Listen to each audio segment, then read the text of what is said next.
भगवान श्री कृष्ण ने इंद्र देवता की पूजा करने से लोगों को मना कर दिया। क्यों मना कर दिया? इसलिए कि लोग इंद्र की पूजा करते थे भय के कारण, लोभ के कारण। जिस समय भगवान श्री कृष्ण के राज्य में, उनके समय में, वहीं गोवर्धन पर्वत भी था और जितने भी लोग थे वो सभी वर्षा के लिए बिल्कुल निर्भर थे और वो जानते थे कि इंद्र देवता के हाथ में है वर्षा कराना या नहीं कराना। भगवान श्री कृष्ण ने देखा कि लोग इंद्र देवता की पूजा तो करते हैं लेकिन प्रेमवश नहीं, भयवश करते हैं या फिर लोभ के वश में करते हैं। क्योंकि अगर इंद्र का पूजा अगर नहीं हुआ, बारिश नहीं होगी, वर्षा नहीं होगी तो फिर लोगों का नुकसान, या फिर लोभ यही है कि वर्षा हो, उचित मात्रा में हो। भगवान कृष्ण ने देखा कि जो वहाँ पर गोकुल के जो लोग हैं उन सबके मन में भय और लोभ है, और भय और लोभ से अगर किसी की पूजा की जाए तो पूजा ही नहीं है। जरा सोच कर देखिए, हम भगवान श्री कृष्ण की पूजा करते हैं, क्या भय से करते हैं? कम से कम यही एक भगवान है, भगवान श्री कृष्ण, जिनकी पूजा भय से नहीं की जा सकती है। सभी लोग, चाहे वो नौजवान हो या नवयुवती हो या किसी भी उम्र के लोग हो, छोटे छोटे बच्चे हों, ये लोग भगवान कृष्ण को पूजते हैं क्योंकि उनसे प्रेम करते हैं। अभी तो पिछले 2-4-5 साल में एक बहुत ही बढ़िया से चल पड़ा है लड्डू गोपाल, यानी भगवान श्री कृष्ण का छोटा सा रूप, 2 इंच 4 इंच का छोटे छोटे भगवान श्री कृष्ण, जिसको वो लोग लड्डू गोपाल कहते हैं। अभी इनका चलन आ गया है। इनको लेकर जो हमारे ज़माने में बचपन में तो था नहीं, लेकिन अब इधर कुछ 5-10 सालों में लोगों ने लड्डू गोपाल को अपने घर में रखना शुरू कर दिया और उनसे लोग ऐसे प्रेम करते हैं जैसे कि वो उनका अपना बच्चा हो।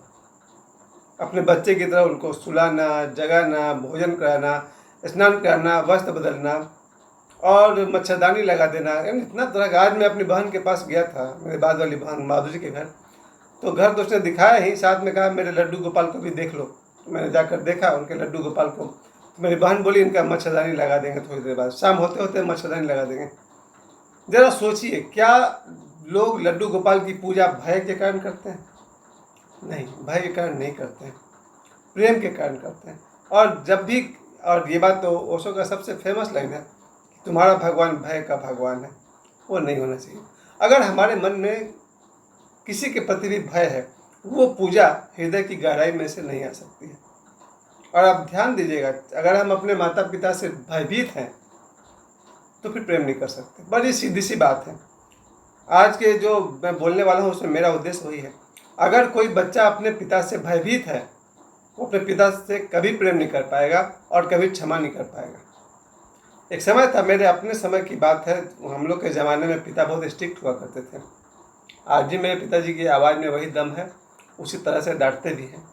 तो पिताजी से, या हम लोग के 80s के ज़माने में जितने भी लड़के हैं, ऐसा कोई लड़का मुश्किल से होगा जिसने अपने पिता से भरपूर पिटाई नहीं खाई हो। लेकिन हम लोग भयभीत तो थे, पिताजी से डर तो लगा, लेकिन उसका एक नुकसान मैंने देखा अपने मन में कि जैसे ही मेरे पिताजी मेरे गांव में आते थे तो उनको देखकर डर लगता था कि यार ये किसी भी सेकंड पीट सकते हैं, किसी भी कारण से पीट सकते हैं, पढ़ाते समय तो जरूर पीटेंगे। तो उन दिनों बचपन से लेकर के 15-16 साल तक मैं अपने पिता से प्रेम नहीं कर पाया, भय था बहुत ज़्यादा। और शायद हमें से अधिकांश का यही अनुभव था कि अगर आप सिनेमा देख करके लौट रहे हैं तो आपके घर पर अगर पिताजी को पता चल गया कि 3 घंटे कहाँ गायब थे तो ऐसी पिटाई होने वाली है कि भय तो आने ही वाला है। तो जो लोग भी अपनी माता से भय खाते हैं, पिता से भय खाते हैं, वो उनसे कभी प्रेम नहीं कर सकते। फिर जब लोग 15-16 साल पार कर गए, जब भय वाली बात खत्म हो गई, तब समझ में आया कि माता पिता का प्रेम और माता पिता से प्रेम क्या होता है। उसी तरह गोकुल वासियों के मन में जो प्रेम था वो इंद्र के लिए नहीं था, सिर्फ भय था। तब भगवान श्री कृष्ण ने कहा कि तुम लोग इंद्र की जगह पर गोवर्धन की पूजा करो, गोवर्धन पर्वत। और पर्वत हमें बहुत कुछ देते हैं बिना स्वार्थ के। आप समझ सकते हैं पर्वत से हमें क्या क्या नहीं मिलता होगा। लाखों पेड़ पौधे हैं जिनके फल, जड़ी बूटी, झरना, एक जंगल से क्या क्या लाभ है, हर बच्चा ज्योग्राफी पढ़ा और समझता है। एक पर्वत में जंगल होता है और जंगल में क्या क्या नहीं होता है, सब कुछ होता है। तब भगवान कृष्ण ने कहा कि निस्वार्थ सेवा कर रहे गोवर्धन की तुम लोग पूजा करो, इंद्र से भय करना छोड़ दो। इंद्र का ड्यूटी है वर्षा करवाना, उनका कर्तव्य है, वो अपना कर्तव्य करेंगे। पर जैसा कि इंद्र भगवान के बारे में बहुत सारी कथाएं हैं कि वो जब क्रोधित हो जाते हैं तो फिर गड़बड़ करते हैं। फिर उन्होंने ऐसी घनघोर वर्षा की गोकुल जगह पर कि उस वर्षा में लगभग वो गांव डूबने ही वाला था, सभी लोग तरस थे। तब भगवान श्री कृष्ण ने गोवर्धन पर्वत को अपने एक उंगली पर उठा लिया। यहाँ मैं आपको एक और कहानी सुनाना चाहता हूँ। इस समय पूना के पास एक दरगाह है। उस दरगाह के पास एक 90 किलो का चट्टान है, 90 kg का चट्टान है। उस चट्टान को आदमी उठा नहीं सकता है। एक आदमी से तो उठेगा नहीं, शायद 2 आदमी से भी नहीं उठेगा, क्योंकि उस चट्टान के साथ एक जो मुसलमान फ़कीर थे उनका एक वचन था। जब उन्होंने, मैं आज की बात कर रहा हूँ, आप 2025 में ये वाला गूगल में सर्च करिएगा, यूट्यूब में मिल जाएगा कि पूना में ऐसा चट्टान 90 kg के आसपास का है जिसे कोई उठा नहीं सकता है।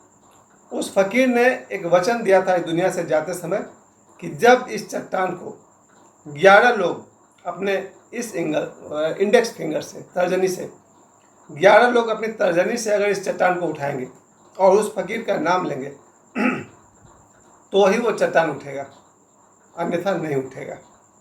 मैं 2025 की बात कर रहा हूँ। अभी आप यूट्यूब में सर्च करेगा पूना का चट्टान, तो आप कोई आदमी बल से उठाना चाहेगा कि हम दोनों हाथ से उठा लें या 4 लोग मिलकर उठा लें, वो नहीं उठेगा। उसके साथ फ़कीर का वचन था कि अगर 11 लोग अपने इंडेक्स फिंगर से उस पर्वत को, सॉरी, उस चट्टान को उठाएंगे तो उठ जाएगा, उस फ़कीर का नाम लेकर के।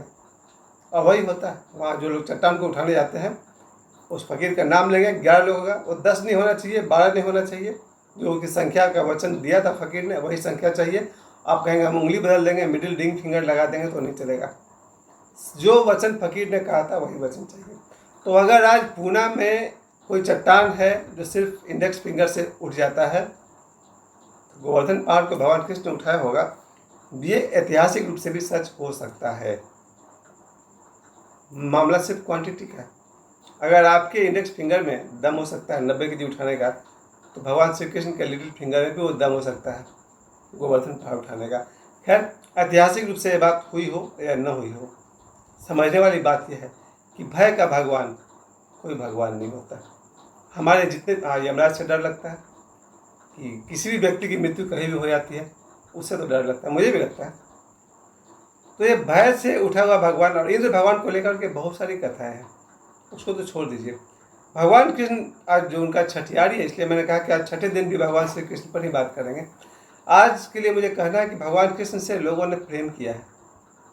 छोटा बच्चा जो है, लड्डू गोपाल वाला जो रूप है, वो आज लाखों करोड़ों घर में, थोड़ा सा लोग इसके लिए भी रखते हैं जिनके घर में कोई लड़का बच्चा, मेल चाइल्ड नहीं हो, वो लोग लड्डू गोपाल की पूजा करते हैं।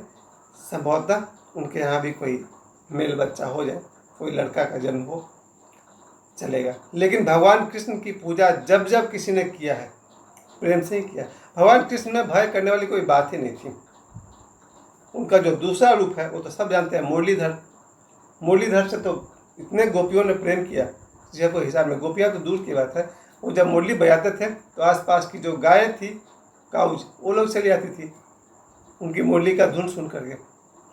भगवान श्री कृष्ण का तो ऐसा इमेज था कि महाभारत के युद्ध में वो जब भी किसी को समझाने जाते थे उसको भी डरने लगता था, चाहे वो कौरवों में से दुर्योधन हो या दुशासन हो, किसी को भी भगवान कृष्ण से डरने लगता था, सबको उनसे प्रेम ही था। लेकिन परिस्थिति ऐसी थी कि इस मुरलीधर को चक्रधर बनना पड़ा। भगवान श्री कृष्ण है तो मुरलीधर, मुरली उनके हाथों में है, और जब बजाएंगे तो पुरुष, स्त्री, बच्चे, गाय, मोर, ये सभी उनके प्रेम में उनकी तरफ खींचे चले आते थे सुनने के लिए। और उसी भगवान श्री कृष्ण के हाथ में सुदर्शन चक्र को भी जब वो बुलाते थे आते, क्योंकि भगवान कृष्ण का पूरा जीवन ही युद्ध करते बीता है। बचपन में पूतना के साथ, फिर बड़ा होकर कंस के साथ, थोड़े बाद में जरासंध वाला युद्ध हुआ था, और उन सब में वो खड़े थे वहाँ पर। यानी कि भगवान श्री कृष्ण का जीवन में बहुत बार युद्ध करना पड़ा, जबकि वो प्रेम के अवतार है। जिनके हाथ में मुरली है उनको भी शिशुपाल वाली बात मैंने बताई थी, उनके चक्र का आह्वान उनको करना पड़ता है। ये हमारे जीवन का विडंबना है। जीवन में सिर्फ मुरली से काम चल जाता तो अच्छा था, अगर नहीं चलेगा तो चक्र का भी आह्वान करना ही पड़ता है।